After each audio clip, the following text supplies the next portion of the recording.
everyone! So today we're going to be talking about the sine and cosine function transformation. In today's video we're going to be covering the amplitude, the phase shift, the vertical shift, and a reflection. Alright, so looking at the formula, we're going to try and decode the formula and realize what each part of the formula means. So when looking at the amplitude, we're looking right here at the letter A. When looking at the phase shift, we're looking right here at the letter D. The reflection as well the letter A or the letter K, because a reflection is when it gets reflected over the x or the y-axis. When we look at the vertical shift and the equation of the axis, we're looking at the letter C. And when we're looking at the period, we're looking again at the letter D. Alright guys, so this is our formula for today. This is the function that we're going to be graphing. So it's -3 sine 2x minus 90 plus 1. So is there something a little bit off about this function? If you guessed it, yeah, there is. So we always want to factor out the k in our function, and I did not do that when I wrote out our function. So when I'm going to rewrite it, it's going to be g at x equals -3 sine 2x minus 45 plus 1.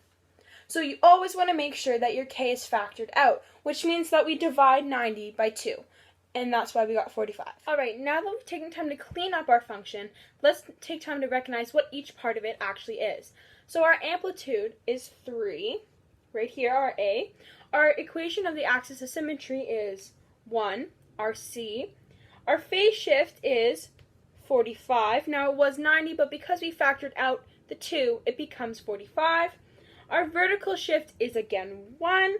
Our reflection we have on the x-axis.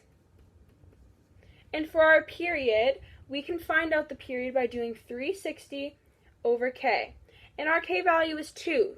So 360 over 2, 180. So our period for this function is 180. Alright, now when comparing our function to the parent sine function, right here is the parent sine function, and it will look something a little bit like this. We're going to transform the parent sine function into Alright, now when we add in our amplitude, you can see that the basic parent function for the sine function is the red line. But when we add in and we stretch the function by 3, then we get the darker blue line. Alright, now that we're dealing with our reflection, I'm going to add a negative right here because I want it to be an x-axis reflection, which is this line right here. This is the y, this is the x. So as you can see, our light blue line is our basic sine parent function. And our darker blue line is after we added the amplitude of 3. Now when looking at the red line, that's when we take our darker blue line and we reflect it over the x. Now we're going to add in our k value. So our k value deals with our horizontal stretches and compressions. But I added in a horizontal compression. So we take our -3 sine and then we add 2x instead of just having x here.